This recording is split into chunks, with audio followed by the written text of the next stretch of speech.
밥만 먹으면 꼭 눈꺼풀이 내려오는 사람, 바로 저입니다. 점심회의 때 꾸벅꾸벅, 저녁엔 소파에 쓰러지죠. 그런데 이상하지 않나요? 에너지를 채웠는데 왜 오히려 더 피곤해질까요? 저만 이런 걸까요? 먹기만 해도 졸린다는 것은 사실은 아주 자연스러운 현상입니다. 밥을 먹고 나면 우리 몸은 마치 큰 일을 끝낸 것처럼 에너지를 축소하고 휴식 모드로 전환하려 합니다. 제가 관찰한 바로는 이 현상은 특히 점심 무렵에 더 심하게 나타나는 경향이 있습니다. 아침 11시쯤 밥을 먹을 때보다 정오 12시 이후에 밥을 먹을 때 졸음이 훨씬 더 강하게 밀려옵니다. 이것은 단순한 우연이 아닙니다. 여러분의 몸이 이미 정해놓은 생체 리듬이 작동하고 있기 때문입니다. 첫째, 밥을 먹을 때 일어나는 가장 기본적인 현상부터 설명해 보겠습니다. 음식이 위장에 들어오면 우리 소화기관은 큰 활동을 시작합니다. 음식을 소화하기 위해 혈류의 상당한 양이 소화기관으로 집중됩니다. 뇌는 전체 신체의 약 2%에 불과하지만 산소를 가장 필요로 하는 장기입니다. 그래서 상대적으로 뇌로 가는 혈류가 줄어든 것처럼 느껴지고 그로 인해 집중력이 떨어지며 졸음이 오는 듯한 느낌을 받습니다. 이것을 포스트 프란디알 소마톨렌스라고 부르는데 이는 식사 후 졸음이라는 뜻입니다. 제가 여러 의학 자료를 검토해 본 결과 이 현상은 우리 몸의 정상적인 생리 반응이라는 것을 알 수 있었습니다. 그런데 더 중요한 것은 호르몬의 역할입니다. 밥을 먹으면 혈당이 올라갑니다. 이때 췌장에서 인슐린을 분비해 혈당을 조절하려 합니다. 그런데 인슐린은 흥미로운 작용을 합니다. 제가 알아보니 인슐린은 뇌의 신경전달 물질인 세로토닌의 전구체인 트립토판이 뇌로 들어가는 것을 도와줍니다. 트립토판이 뇌에 도달하면 이것은 세로토닌으로 변환되고 세로토닌은 졸음을 유도합니다. 더욱 흥미로운 것은 세로토닌은 또한 멜라토닌이라는 호르몬의 전구체라는 점입니다. 멜라토닌은 우리 몸의 수면 신호를 담당하는 호르몬입니다. 이렇게 보면 밥 먹고 졸음이 오는 것은 매우 과학적인 과정이라고 할 수 있습니다. 특히 탄수화물이 많은 음식을 먹을 때 이 현상이 더 뚜렷하게 나타납니다. 제가 조사해본 결과 흰쌀밥, 흰식빵, 우동 같은 정제, 탄수화물을 먹을 때가 현미나 통곡물을 먹을 때보다 훨씬 더 급속하게 졸음이 몰려온다고 합니다. 이는 정제 탄수화물이 혈당을 빠르게 올리고 급속한 혈당 상승은 급속한 인슐린 분비를 초래하기 때문입니다. 그 결과 뇌로의 세로토닌 유입이 급격하게 증가해 졸음이 강해지는 것입니다. 또한 음식 속 특정 아미노산도 영향을 미칩니다. 닭고기, 칠면조, 달걀, 치즈, 우유 같은 식품들에는 트립토판이 많이 함유되어 있습니다. 제가 여러 영양학 자료를 검토해 본 결과 밥과 함께 이런 단백질 음식을 먹으면 졸음이 더 심해질 수 있다고 합니다. 예를 들어 흰밥에 계란을 곁들여 먹거나 우유를 마실 때 졸음이 더 강해지는 것이 바로 이 때문입니다. 제가 특히 주목한 또 다른 요소는 혈당의 하락입니다.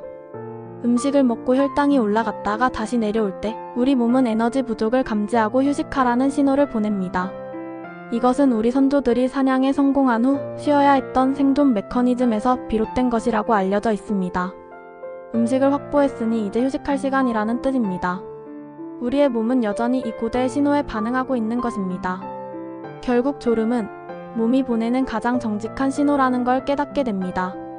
밥을 먹고 졸음이 오는 것은 우리 신체가 소화활동에 집중하라는 신호이며 동시에 휴식이 필요하다는 신호입니다.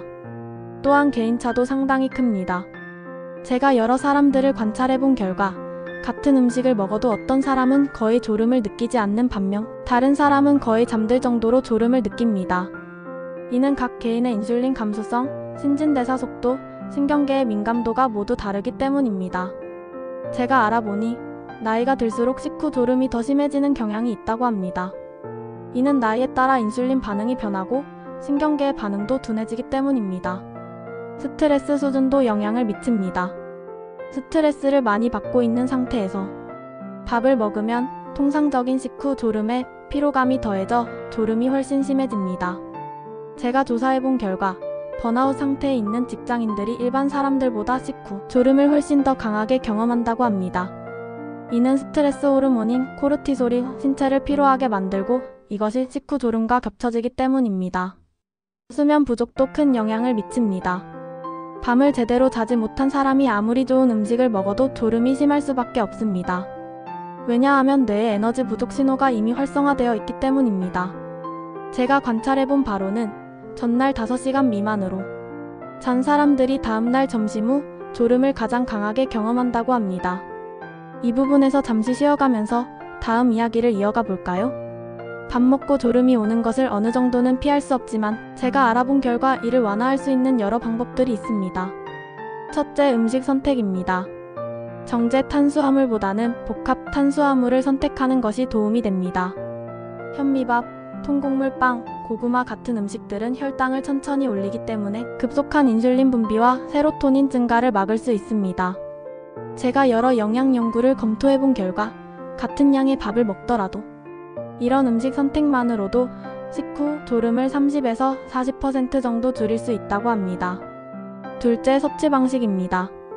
한 번에 많이 먹는 것보다 천천히 오래 씹어서 먹는 것이 도움이 됩니다.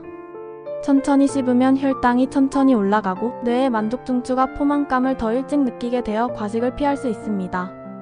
또한 밥과 함께 단백질이 풍부한 음식이나 지방이 포함된 음식을 먹으면 혈당 상승이 완만해집니다. 예를 들어 밥과 함께 된장국, 고등어 같은 생선, 두부 같은 음식들을 먹으면 졸음이 덜합니다. 셋째, 식후 활동입니다. 밥을 먹은 후 바로 누우려고 하지 않는 것이 중요합니다. 제가 관찰해본 결과 밥을 먹은 후 10에서 15분간 가벼운 산책을 하거나 스트레칭을 하면 혈당 상승 속도를 늦출 수 있다고 합니다. 움직임이 근육의 포도당 흡수를 촉진하기 때문입니다. 또한 밥을 먹은 후 차가운 물을 마시는 것도 도움이 될 수 있습니다. 냉수가 교감신경을 자극해 각성을 유지하는 데 도움이 된다고 합니다. 넷째, 카페인의 활용입니다. 밥을 먹은 후 카페인이 든 음료를 마시면 졸음을 미루거나 완화할 수 있습니다. 다만 이것은 일시적인 해결책일 뿐 근본적인 해결책은 아닙니다. 커피나 녹차를 밥 먹은 후 15에서 20분 뒤에 마셨을 때 가장 효과적이라고 합니다. 이는 카페인이 소화 시간에 맞춰 작용하기 때문입니다. 다섯째, 심리적 대비입니다. 제가 알아보니 밥 먹은 후 졸음이 올 것이라고 심리적으로 대비하고 있는 사람들은 실제로 졸음을 더 강하게 느낀다고 합니다. 이는 자기 암시의 효과입니다. 반대로 밥을 먹은 후에도 정신을 차리겠다는 의지로 집중하면 졸음이 적어도 의식적으로는 덜 느껴질 수 있습니다. 여섯째, 식사시간 관리입니다. 가능하다면 너무 늦은 시간에 많은 음식을 먹지 않는 것이 좋습니다. 밤 늦게 많이 먹으면 우리 몸의 생체 리듬과 맞물려 졸음이 더욱 강해집니다. 저녁 7시 이후에 큰 식사를 하는 사람들이 같은 음식을 점심때 먹을 때보다 훨씬 더 졸음을 강하게 경험한다고 합니다. 이제 함께 마무리하면서 조금 더 깊은 생각을 나누겠습니다. 밥 먹고 졸음이 오는 현상을 통해 우리가 깨달을 수 있는 것이 있습니다. 우리 몸은 단순한 기계가 아니라 수백만 년의 진화 과정에서 완성된 정교한 시스템이라는 점입니다. 음식을 섭취하는 것은 단순히 배를 채우는 행위가 아니라 우리 전체 신경계, 호르몬계, 순환계를 움직이는 신호입니다. 제가 깨닫게 된 또 다른 통찰은 현대인들이 이 자연스러운 신호를 무시하려고 한다는 것입니다. 점심 후 졸음이 오면 앞으로 나아가야 한다고 생각하고 커피를 마시거나 에너지 음료를 마십니다. 때로는 필요한 일이 있을 것이고 그럼에도 불구하고 해야 할 일들이 있을 겁니다. 하지만 우리 몸이 보내는 신호를 완전히 무시하는 것은 장기적으로 우리의 건강을 해칠 수 있습니다. 식후 졸음이 오는 것에 저항하는 것을 반복하면 우리 몸은 스트레스를 받고 결국 신진대사가 변하며 장기적으로는 수면, 장애나 만성 피로로 이어질 수 있다고 합니다. 또한 이 현상은 우리에게 중요한 메시지를 전달합니다. 현대인들은 일과 생산성에 집중하느라 우리 몸의 기본적인 필요들을 무시하는 경향이 있습니다. 밥 먹고 졸음이 오는 것, 이것은 우리 몸이 휴식이 필요하다고 말하는 것입니다. 많은 문화권에서 오후 낮잠, 시에스타라고 부르는 전통이 있었던 이유가 바로 이것입니다. 이것은 게으름이 아니라 우리 몸의 자연스러운 리듬을 따르는 것입니다. 제가 흥미롭게 발견한 사실은 밥 먹은 후 10에서 20분 정도의 짧은 낮잠이 오히려 생산성을 높인다는 것입니다. 제가 여러 심리학 연구를 검토해본 결과 식후 짧은 낮잠을 취한 직장인들이 그렇지 않은 사람들보다 오후 업무 성능이 더 우수하다고 합니다. 이것은 단순히 쉬는 것이 아니라 뇌가 필요로 하는 회복 시간을 제공하는 것입니다. 결론적으로 밥 먹고 졸음이 오는 것은 우리 몸의 매우 정상적이고 자연스러운 반응입니다. 이것은 호르몬, 신경계, 순환계가 모두 조화롭게 작동하고 있다는 증거이기도 합니다. 만약 밥을 먹어도 전혀 졸음이 오지 않는다면 오히려 우리 몸에 문제가 있을 수도 있습니다. 예전 우리 할머니 세대에는 밥 먹고 낮잠 자는 게 아주 자연스러운 일이었습니다.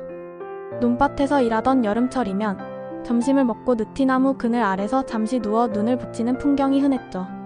그때는 시계도 일정표도 없었지만 몸이 알아서 시간을 맞췄습니다.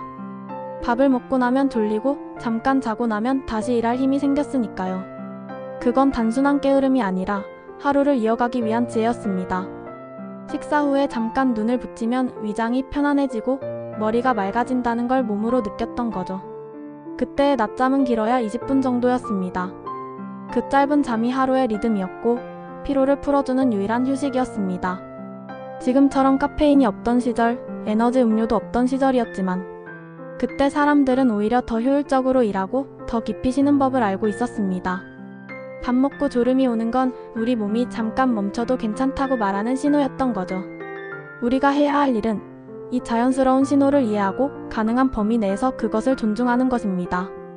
음식을 현명하게 선택하고 식후 활동을 조절하고 때로는 우리 몸이 원하는 휴식을 제공하는 것 말입니다. 이것이 바로 우리 자신을 돌보는 방식이고 장기적으로 건강한 삶을 유지하는 방법입니다. 짧은 호기심에서 시작해 긴 생각으로 남는 시간. 지금까지 하루 호기심이었습니다.